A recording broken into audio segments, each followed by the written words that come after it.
Welcome to Exponential Equations. Let's get started. Remember the laws of exponents from Unit 4. Anything raised to the power of 1 is just itself. Raised to the power of 0 is 1.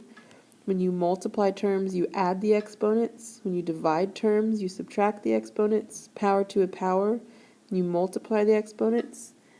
When your exponent's on the outside of a parentheses, you apply it to each variable. Same thing here, and it's a little bit messed up here. And if it's a negative, we never want a negative exponent. You move it. So in this case, you move it to the denominator.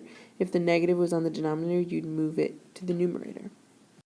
So filling out these examples here, 7 to the power of 1 would just be 7. 3 to the power of 0 is 1, because anything to the power of 0 is 1. Here we're multiplying x squared times x cubed, so multiplying terms means we add the exponents. When we divide terms, we subtract the exponents. This is power to a power, so 3 times 2. You multiply those exponents when you do power to a power. Here we want to multiply to each one, so x to the 1 times 3 is x3, y to the 1 times 3 is y3. This is x, and it looks like this on your paper, x over y in parentheses squared. Same thing, you're going to multiply the exponents, and this one is a 1, so x squared over y squared. And the negative, you never want a negative, so we move it to the denominator, so it becomes positive. And we're going to use some of these laws of exponents as we do these exponential equations. So I just wanted you to remember this and keep these in mind, that they haven't gone away. So there are a couple of other laws that we're looking at. If both sides of an equation have bases that are equal, then their exponents must be equal.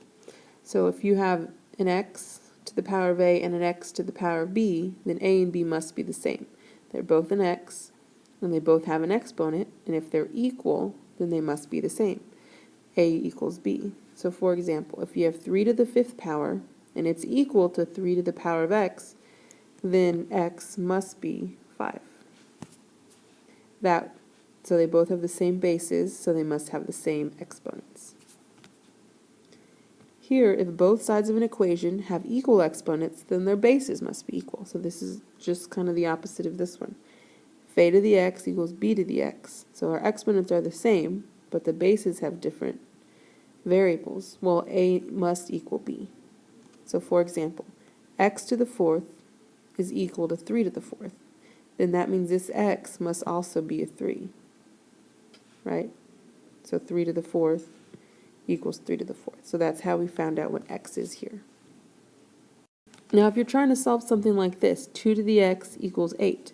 So one side of this exponential equation doesn't have an equal base, like one of the rules we just learned on the last slide. Well, you can also rewrite this to make it have an equal base. So for example, we know that 2 to the 3rd power is equal to 8.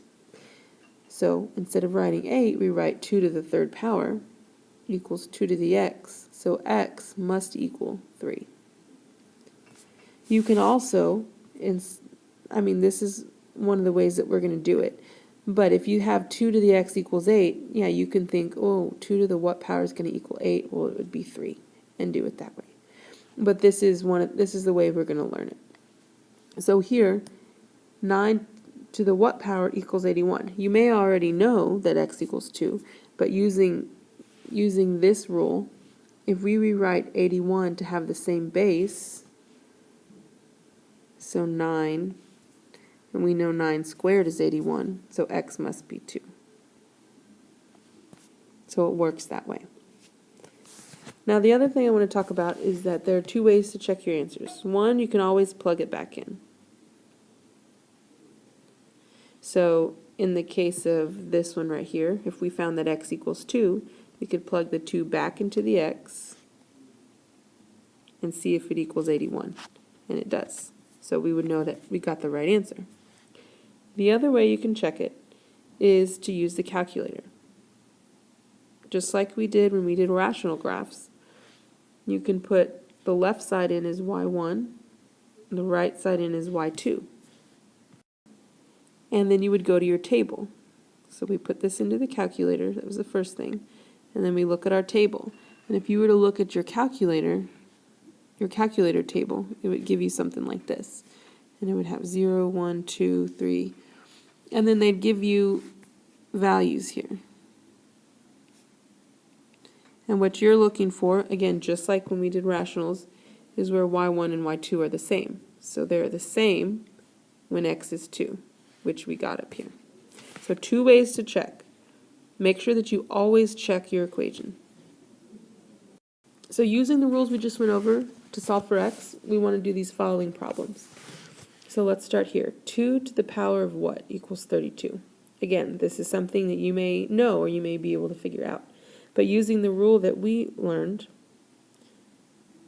we want to make the base the same. So 2 to the what power equals 32? Well, 2 to the 5th power equals 32. And you can always check that on your calculator. That means, since their bases are the same, the exponents must be the same. So x must equal 5. Number 2, x plus 3, 2 to the x plus 3 equals 32. So again, what is 32? We know that 2 to the 5th power is 32 because we just did it over here. So 2 to the x plus 3 equals 2 to the 5th power. And our bases are the same, so again, that means our exponents must be the same. So x plus 3 must equal 5. And now we just have a simple equation where we need to subtract 3 and get that x equals 2. And if you were to plug that back in here, well, 2 plus 3 is 5, and we know 2 to the 5th power is same as 32. So number 3. We want to change 27 into have the same base, the 3. So we can do that. 2x minus 3. And 3 cubed is 27. Again, if you were stuck on that, something you can check in the calculator. Alright, so that means our bases are the same, so our exponents must be the same. 2x minus 3 equals 3. And then there's just a simple equation you can do. Add 3 to both sides, divide by 2, and get that x equals 3. And that's something you could plug back in. 2 times 3 is 6, minus 3 is 3, and 3 cubed is 27. Now on this next one, you already have the same base. So over here we made the bases the same, but over here your bases are already both equal, 7. So that means our exponents are equal. So we can write at 2x minus 1 equals x plus 4. And then subtract the x from both sides. So that makes x minus 1 equals 4, and then add 1 to both sides. So x equals 5. Alright, that's it for now. Thanks for watching and see you soon.